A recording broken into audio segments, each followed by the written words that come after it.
Let's move on and welcome our first guest on the show. Herald van der Linde, Head of Asia Equity Strategy at HSBC, is with us. Herald, great to have you in. That's the real question that I think we've all been asking ourselves as well as most of our guests. So I'll start right there. Whether you think we will see more of a diversification away from the big US AI trade, US or China AI trade. If you see that happening, and if you do, then what could the implications be for India? Well, actually, I'm quite positive on India in that regard. So I do think that we move away from the big AI trade. That doesn't mean that I don't believe that AI has come to an end. It is just that everybody has invested in it. And if you look at the positionings in some of these markets, to think about Taiwan and Korea, they are pretty heavy. Hynix is in Korea is now the second most overweight stock in Asian or emerging market portfolios globally. And TSMC, most Asian funds have about 10% of their portfolio in TSMC already. So I think the AI story can continue, but I think the way people have invested in it is that they're coming to how much more can you really buy? And that comes maybe at a time whereby people say, well, is there anything else then in Asia that they can look at? The China recovery this year in the China market has been really a domestic story. So foreigners could go there. But I think also we see now encouraging sort of data coming out of India. And my suspicion is that as we go into 2026, that foreign investors increasingly going to put India back onto their radar screens. Herald, hi, morning. I hope that is true. And if they decide to do it, they're going to get to buy at an attractive dollar rupee rate, right? That's the silver lining of this sharp depreciation of the currency. Would you see it like that? And what's your view, if you have a view on the rupee itself? No, I think this is absolutely right. If you look at the valuations of China, for example, or Korea, you can take it as well, versus India, India's stock market has come off in the last, say, 18 months. The other markets have rallied, and in US dollar terms, that's even more so the case. So India is clearly starting to offer good value as against some of the other markets in the region, which is why I think they come back. The dollar rate is very important, very important here. And what might help India to a certain extent, India is in a cutting rates sort of mood, but the US has not. And this is one of the reasons why some of these currencies, including the Indian rupee, have been a little bit under pressure. But if the US is going to cut interest rates into 2026, or maybe this December, it would probably mean that, you don't see that much further weakness in this particular currency. So then you think about, from a foreign point of view, hey, maybe it's not too bad to go back into India and have that rupee exposure, and you can buy some of these stocks at pretty good valuations now. All right. Hi, Herald. Good to see you in as always. And good to hear you're sounding far more optimistic about India post the recent underperformance. Herald, I wanted to ask you about the Fed chair, right? Since you briefly mentioned in terms of central bank action. Mr. Trump has stopped short of, saying that Kevin Hassett is the next central bank chief, the Fed chief. What is your view on it? I mean, initial reaction suggests that he is more bullish. I think he's leaning towards cryptocurrencies. He could be a little bit more dovish as well. Do you echo that sort of sentiment? And in that case, the dollar continues to weaken a little bit, which is good news for emerging markets like India.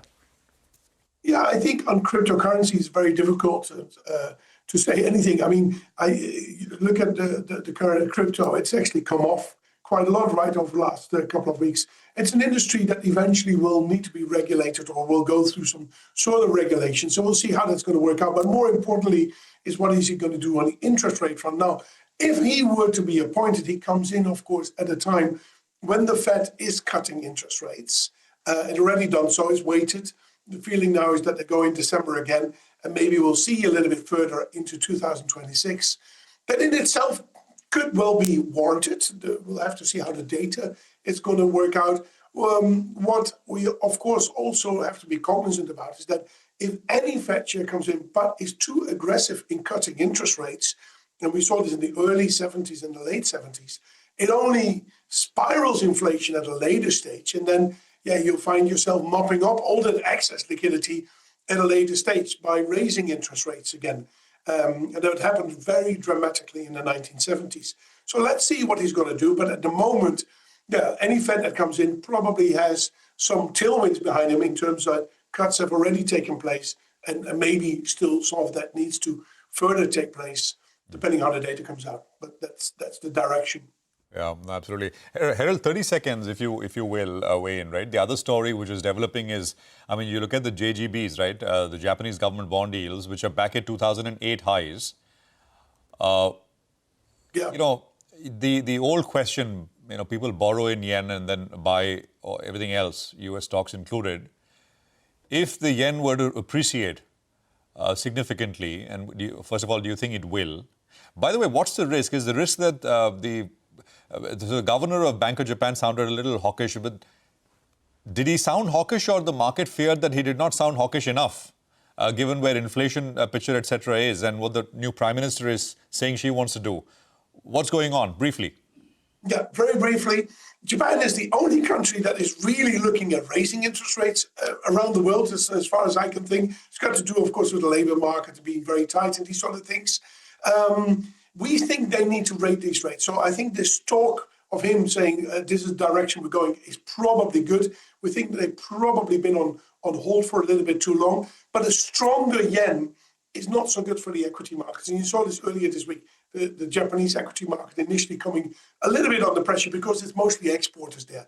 And a stronger yen, yeah, that doesn't really work. So you have the yen rates going up just when the US dollar rates are coming down. That might not be over. But Herald, does it really impact global markets to that extent? I mean, back in the day, yen carried trade was the big global trade, but a lot of that started getting unwound as well over the course of the last 2-3 years. So if the yen keeps appreciating and if Japanese bond yields keep appreciating as Japan hikes rates, does it really mean volatility? What does it mean for rest of the world equities? It could mean that within Asia, you see a redirection of flows. A lot of money has gone into actually has been repatriated over time. The Japanese savers, but also the Korean savers, are really important sort of forces of investments in the region. So it could be having major implications in that regard. Okay. For them, if the stock market comes off, they might be wanting to look somewhere else. Okay, so another watch point as we enter 2026, not just who's the next Fed chief, but as usual, the ongoings in Japan have a big bearing on global markets as well. Thank you so much, Herald, for joining in. The lady in Japan has shaken things up, right? Oh, yeah. New Prime Minister, picking a fight with China, wants to spend her way out of a lot of the sluggish economy, and so lots of changes. Although there was this article which said that Trump has called her and said, "Well, pipe down, don't pick up a fight with China." So you can say I'm taking a leaf out of your book, so I like to keep it interesting. Herald, thanks very much. Great speaking with you. Appreciate it, and good speaking on CNBC-TV18.